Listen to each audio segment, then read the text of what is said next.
Bonjour à tous. Aujourd'hui, je vous propose un cours d'art floral à la maison.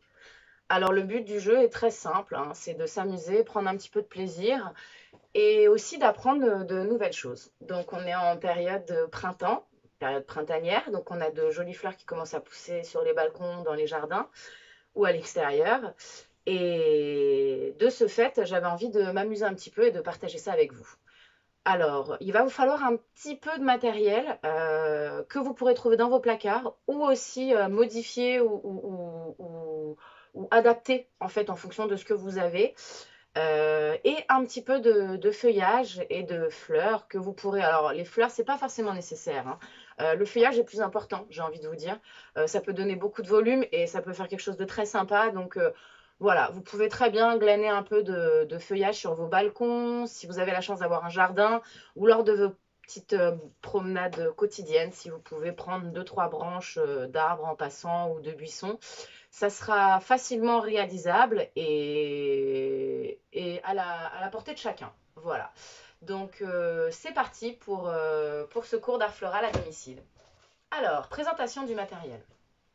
Donc, il va vous falloir un grand pot transparent avec un diamètre assez intéressant, comme ceci.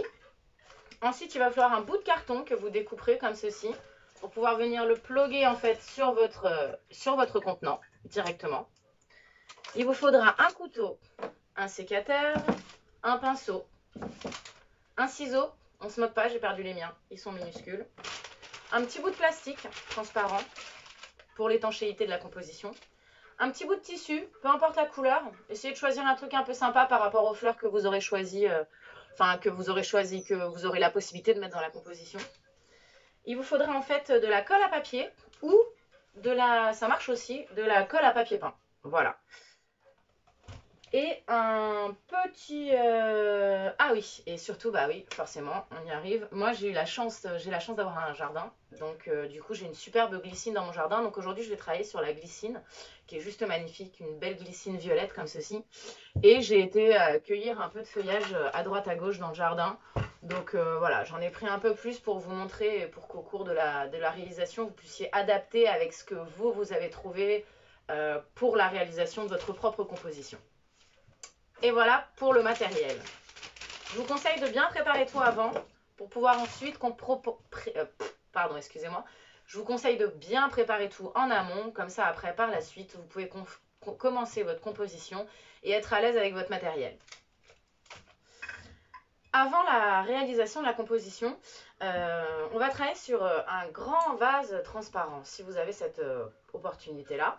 Donc, ce que je vous propose, c'est par exemple de trouver du sable ou des éléments décoratifs, des rondins de bois, donc comme ceci, qui se présentent comme ceci, plein de petits rondins de bois, tout simple, très sympa.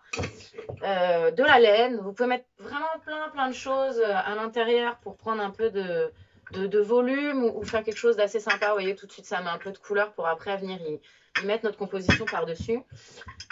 Moi, j'ai choisi de travailler des écorces. Alors, je vous montre parce elles sont vraiment très jolies.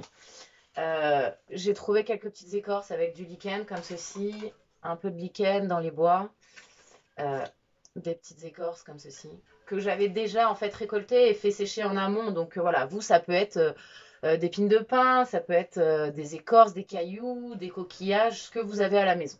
Voilà. Donc ça, c'est pour le décor. Et je vais vous proposer en fait de venir déposer avec délicatesse sur le fond en fait de votre composition. Alors c'est vraiment pour agrémenter la compo et venir y mettre quelque chose d'assez léger, hein. Vous ne chargez pas vraiment le fond du bocal non plus. Laissez un peu de transparence, c'est joli aussi. Et il ne faut pas hésiter justement à laisser aussi pas mal de transparence. Donc là, moi je vais venir y mettre un peu de lichen, j'adore ça, je trouve ça très fin, très joli. Hop, on va laisser le fond neutre et j'ai quelques petites écorces aussi qui traînaient par là. Hop, sur le fond. Voilà, comme ceci. Avec, on en a encore un peu. Allez, voilà. Un dernier petit bout. Et la belle écorce. Voilà. Donc ça vous fait quelque chose d'assez décoratif, je vous montre.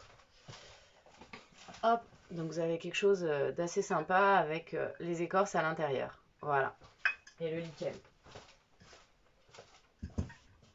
Hop là. Donc ça, c'est pour la décoration du socle.